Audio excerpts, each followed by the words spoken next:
In 2003, two bog bodies were discovered in two different areas of Ireland. The first, O'Crocken Man, was discovered near Crockenhill, County Offaly, while the second, Clonyclavan Man, was found in a town bearing the same name in County Meath. What makes these discoveries so remarkable is incredible preservation of the bodies, thanks to the acidic, low temperature and low oxygen environment of the bog.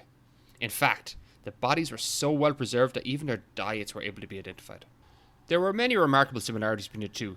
Notably, both individuals are of high status and approximately 2,300 years old, and both seem to be the victims of human sacrifice. Old Crocken Man had holes cut through his upper arms, through which ropes were inserted to restrain him, after which he was repeatedly stabbed, decapitated, and then was cut in half. He was found with an arm ring that was made of leather, strands of fibres, and 4 bronze mounts. Clonyclavan Man suffered a similar gruesome fate. He was disemboweled and suffered 3 blows to the head with an axe, and 1 across his body. He possessed a hairstyle that stood out distinctly. His hair was elevated with the help of a specialized hair gel concocted from a blend of plant oil and pine resin. This unique styling product was sourced from the distant regions of southwestern France or northern Spain, which of course only a wealthy person could have been able to source. The remains of a hair tie were also found. The historical record of nobility sacrifices provides a significant indication that these individuals were the victims of sacrifice. In Ireland, when a king was confronted with particularly challenging issues such as poor harvests, droughts, or illnesses, they were held accountable by the community. If a king was deemed responsible for a sufficient number of hardships experienced by their people, they would be ritually killed during the inauguration of the new king. And both these bodies were found in bogs near hills that could have been used for kingship ceremonies. Another odd similarity between the two was they both had their nipples cut off.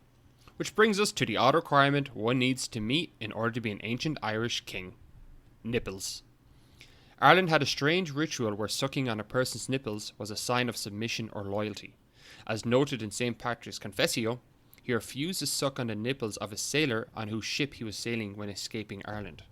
According to the Royal Irish Academy, the practice of symbolically coming under the protection of another by sucking the breast was known in North Africa, Ethiopia, Egypt, Turkey, Armenia, the Caucasus region, Albania, as well as Ireland. It was therefore important for a king to have nipples, so as people could display their loyalty and supplication by sucking on them.